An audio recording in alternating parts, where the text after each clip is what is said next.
This might be controversial, but we haven't even started this crash yet. What we see over here, that's a Bitcoin dominance, and it seems like Bitcoin will bounce. I'm not so sure though if that's really going to happen, because we finally get our black swan event. Every bear market starts with the momentum turning around, so the price declining, but then also something systemic breaking. So we had Mt. Gox and Silk Road in the early days. Then we had the bust of the ICO bubble. Then we had Terra Luna, FTX, Three Arrows Capital. All of those major players went completely bust. They got wiped out. And now we've got STRC. We've got the variable debt instrument or preferred equity by MicroStrategy. And this is changing the game entirely. This instrument is supposed to be trading at $100. And when the risk increases, the dividend rate should be going up instead of the price going down. And that then begs the question, will all those charts hold? Will Ethereum, for example, continue to bleed? Because if Bitcoin is now going to underperform due to MicroStrategy selling, then maybe the capital will flow into the alternatives like Ethereum or like Solana. And we might see the beginning of that just now. We have broken out of a very clear downward trend. Hi, my name is Gerhard. I've been in the crypto space for the last 8 years. I hit my first million 3 years ago, and I did this mainly through crypto trading. My track record is on the website, linked down below. On average, over the last 2 years, we made 47% per annum. That's when I started to post my trades in real time. With the current open positions, we are at an all-time high, and every single trade is posted over here. And this website updates in real time. I don't know many people in the space that are willing to share their entire trade log. Maybe because the end result doesn't look that great. But in the end, of course, not every trade is profitable. What matters is the long term. Now let's have a closer look at Solana. How likely is the outperformance in the near future? What could be the driver? Now here are the news headlines. Apparently, the Solana decentralized exchange volume has risen. I'm not so sure though what time frame they are looking at, because on DeFi Llama we did have a little bit of a spike, but the overall trend is not that great. So decentralized trading on the spot market on Solana is definitely not in a great growth trend. What tends to be a bit more stable is the Perpetual futures trading volume on Solana. And this is actually a trend that we see across all of crypto. There is less and less trading of the assets directly, and more people trade just with bets on the asset. So that way we can get leverage. That way we also tend to have lower trading fees. If we move the asset directly, we've got on-chain fees. We've also got the spot swap fees, which tends to be 0.2, maybe even 0.3%.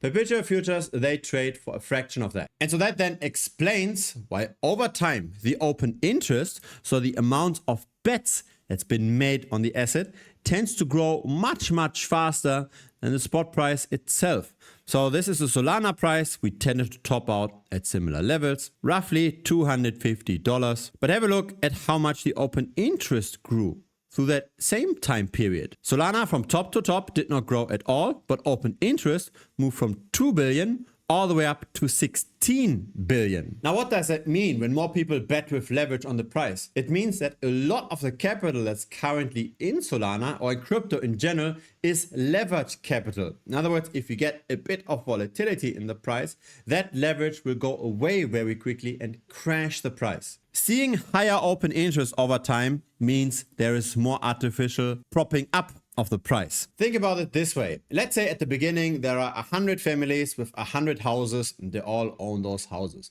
Now some of those families might be struggling and they have to sell the house. So actually the house prices on average should be going down because people are struggling. Now comes along a finance product that allows the remaining families to borrow against their houses and then buy those houses that come on the market. More and more people borrow against their houses. More and more people purchase their houses from each other with that borrowed capital. That's pretty much what's going on with the perpetual futures market in crypto. There's more and more inherent leverage. There's arbitrage bots that trade between the levered version of the asset and the spot market. And the more open interest there is, the more leverage is in the price. And thus, if prices were just to come down a bit more and then liquidate the first people, and then the people that borrowed against their houses, they suddenly don't just have to sell the new house that they bought, but also their own one, then we see the real crash. That's the big risk. The market is building up more and more leverage over time and is able to only keep very similar spot prices. The spot prices are not going up despite the increasing leverage. Now, this is now the dominant phenomenon in all of crypto. What we see over here, that's the market cap of all the decentralized exchanges.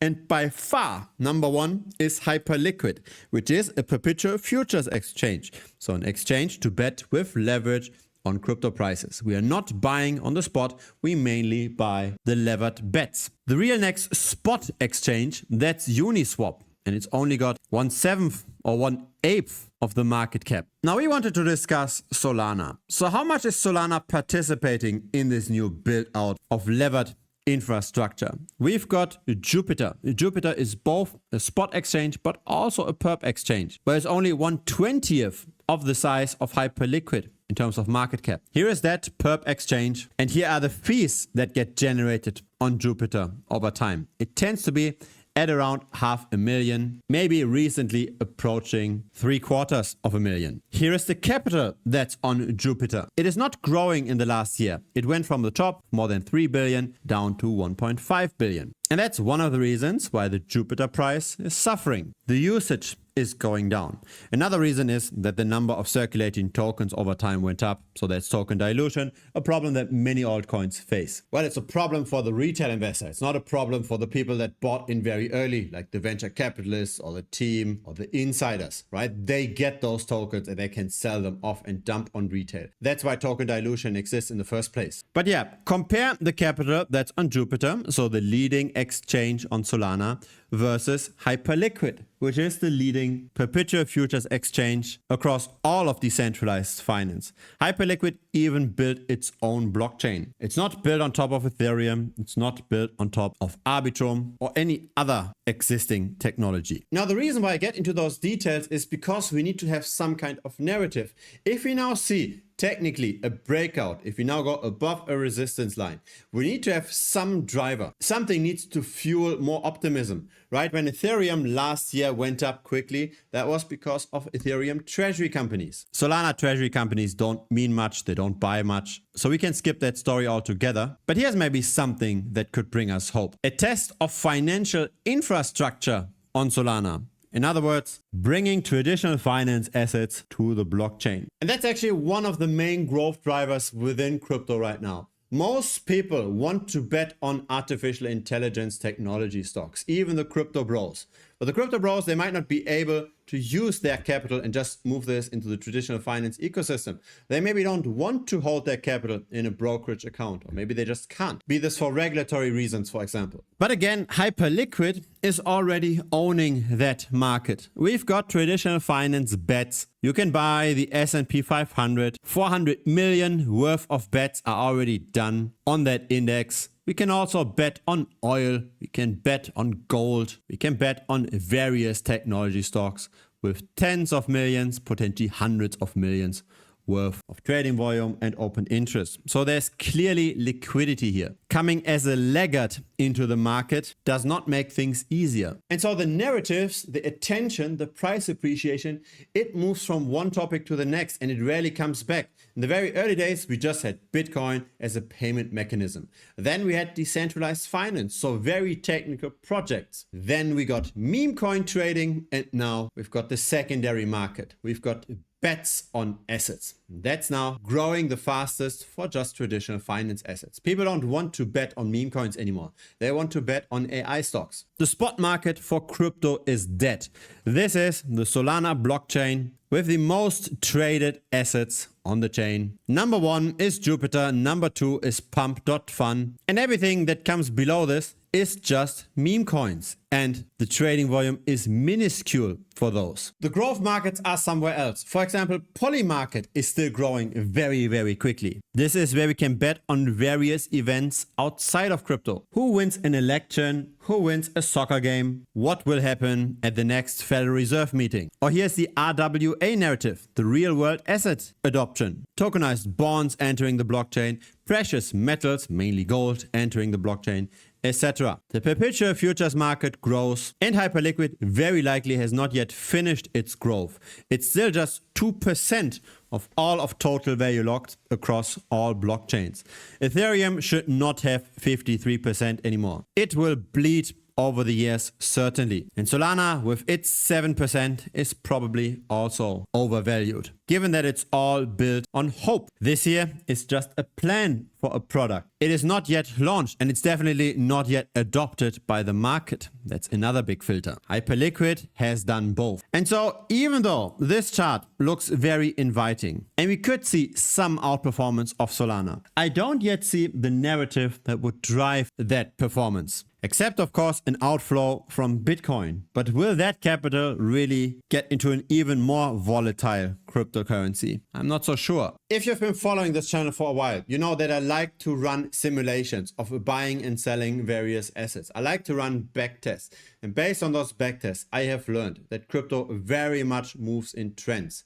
We don't want to pick the bottoms. We don't want to pick the tops. It's better just to follow the trend where it is right now. And if that trend turns around, we just exit quickly. It's a much safer way than being contrarian. And the trend clearly now is with projects like Hyperliquid. Hyperliquid has been outperforming. And yes, there is some volatility to that outperformance, but Hyperliquid relative to Solana, that's much less volatile. That's quite consistent. And so we have to ask ourselves, is Solana really the best bet when its market cap is 41 billion, when Hyperliquid is quote unquote only at 16 billion?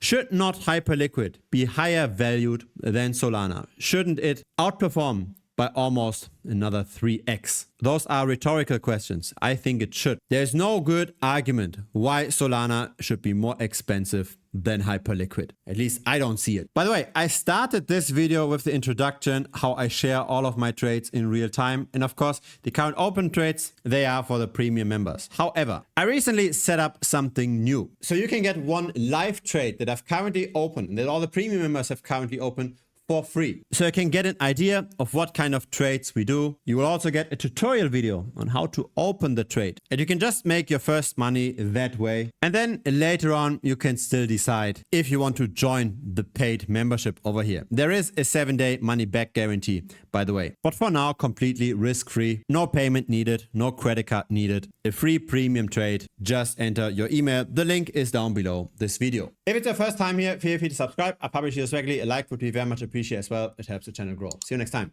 Cheers.